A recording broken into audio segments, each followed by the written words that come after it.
Hello friends, आपके अपने YouTube channel ज्ञान की रफ्तार में आप सभी का स्वागत है। जो भी लोग 2021 में UP TET, C TET, super TET का एग्ज़ाम देंगे, उनके लिए मैं पर्यावरण अध्ययन यानी कि इन्वायरमेंटल स्टडीज, जो कि आपके तीनों एग्जाम में पूछा जाता है और यह आप लोग के लिए बहुत ही महत्वपूर्ण पर्यावरण अध्ययन जो आपका सब्जेक्ट है वो आप लोगों के लिए बहुत ही महत्वपूर्ण है। तो आप लोग अगर जो इसकी तैयारी प्रैक्टिस सेट के रूप में करनी है तो आप लोग हमारे यूट्यूब चैनल से जुड़ सकते हैं। आप लोग को डेली शाम को 5 बजे इस इन्वायरमेंटल स्टडीज का प्रैक्टिस सेट अपलोड मिल जाएगा। यदि आप हमारे चैनल पर नए हैं तो चैनल को सब्सक्राइब कर दीजिएगा, बेल आइकन को प्रेस कर दीजिएगा ताकि आने वाले वीडियोज का नोटिफिकेशन आप लोगों को मिल सके। इसमें हम प्रैक्टिस सेट में जो है क्वेश्चंस के साथ साथ इसका आंसर तो देखेंगे ही, इससे रिलेटेड जो क्वेश्चन से अन्य जानकारियां हैं जो कि आपके एग्जाम में पूछी जा सकती हैं उस पर भी हम चर्चा पर चर्चा करेंगे। तो चलिए प्रैक्टिस सेट फर्स्ट का पहला क्वेश्चन आज का, निम्नलिखित वर्षों में से कब पर्यावरण संरक्षण अधिनियम पारित हुआ था? ऑप्शन है आपके 1982, 1986, 1990 या 1994। बहुत ही आसान क्वेश्चन है, शायद सभी लोगों को पता होगा। आपका जो पर्यावरण संरक्षण अधिनियम है वह सन 1986 को क्या हुआ था? पारित हुआ था। पूरे भारत में जो आपका पर्यावरण संरक्षण अधिनियम है 1986 में जो है वो पारित हुआ था। अगले क्वेश्चन पे चलते हैं।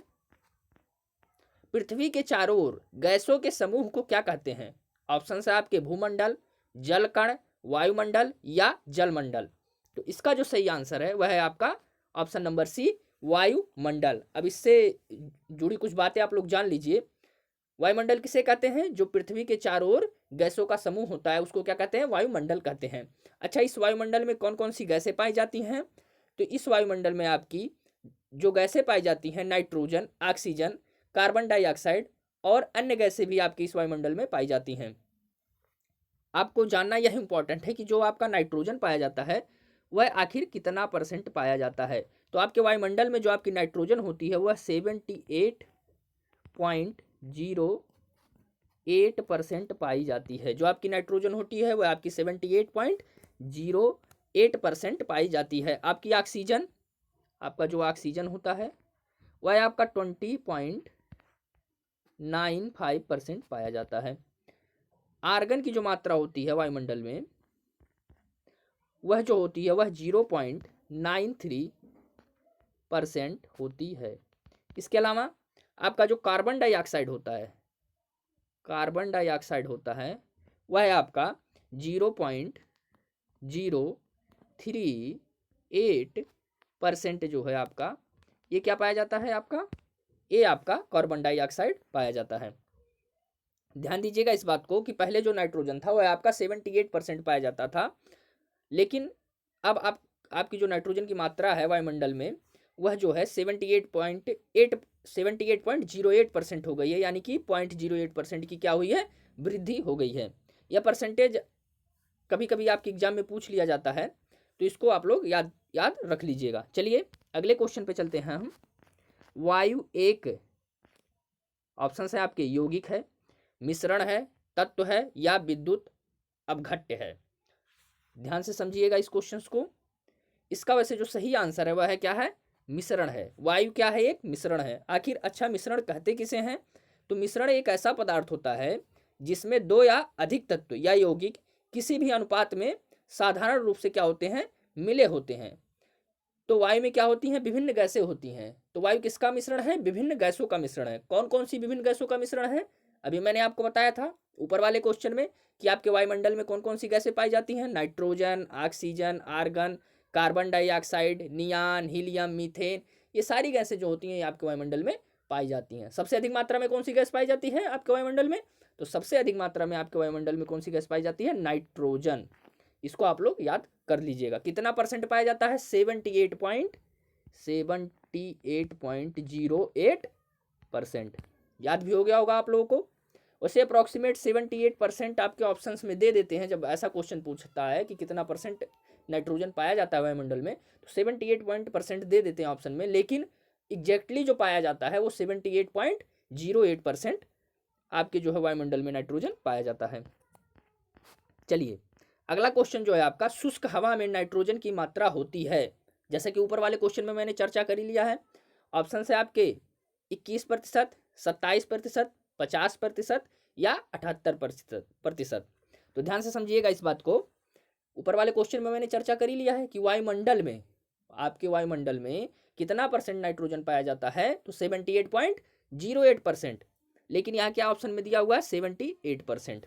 आप सोच रहे होंगे कि शुष्क हवा दिया है यहाँ पे, ऊपर तो आप वायुमंडल की बात किए हैं, तो आपका जब भी शुष्क हवा या शुष्क हवा में नाइट्रोजन की मात्रा पूछी जाएगी तब भी आपका 78.08% रहेगा, और आपकी वायुमंडल में नाइट्रोजन की मात्रा पूछी जाएगी तब भी आपका 78.08% रहेगा।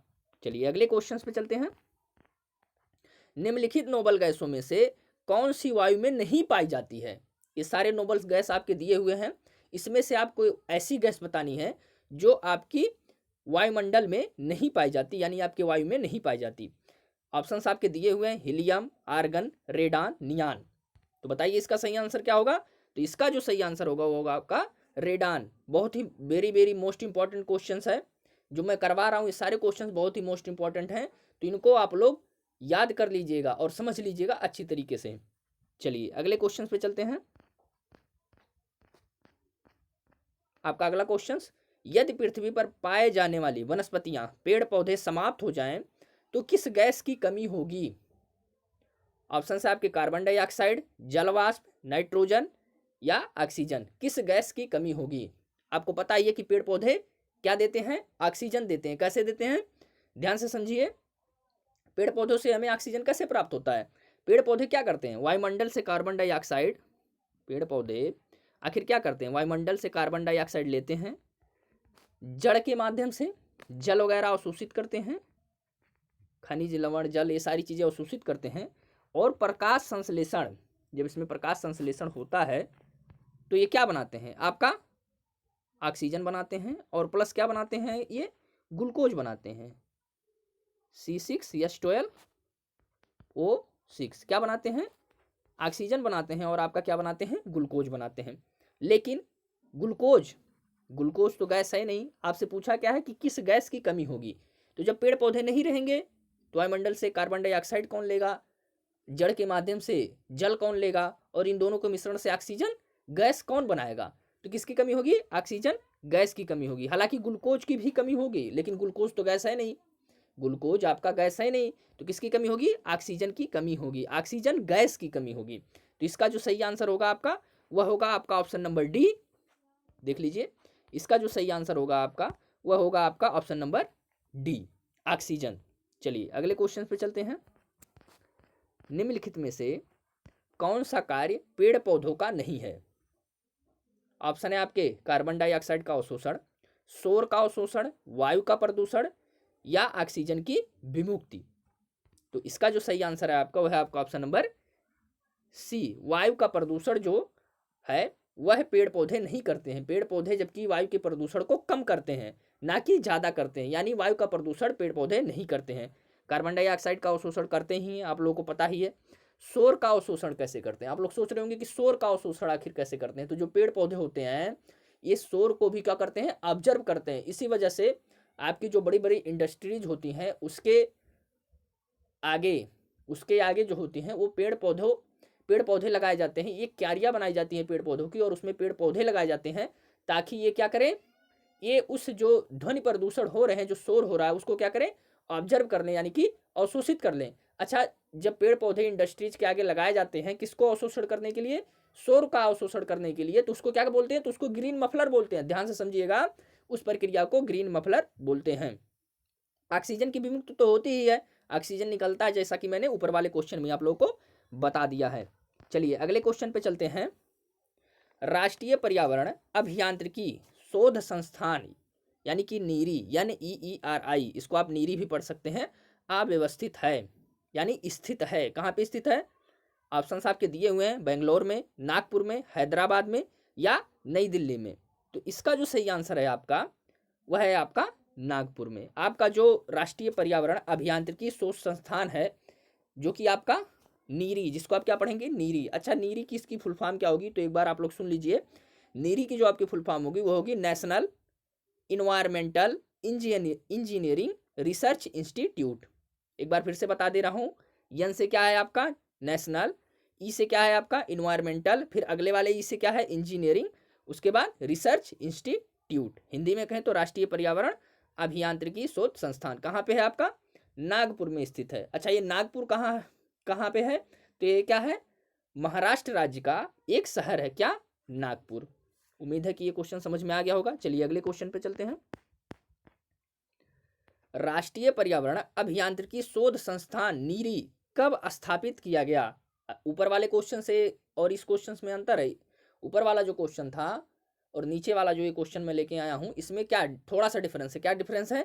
ऊपर वाले क्वेश्चन में पूछा गया था कि कहाँ स्थित है, और इस वाले क्वेश्चन में पूछा गया है कि कब स्थापित किया गया। तो कब स्थापित किया गया? 1958 में। कहाँ पे? नागपुर में, जो कि ऊपर वाले क्वेश्चन में हम जान ही चुके हैं कि नागपुर में स्थापित किया गया था, लेकिन कब स्थापित किया गया था? 1958 में। उम्मीद है कि ये क्वेश्चन आपको समझ में आ गया होगा। चलिए अगले क्वेश्चन पे चलते हैं।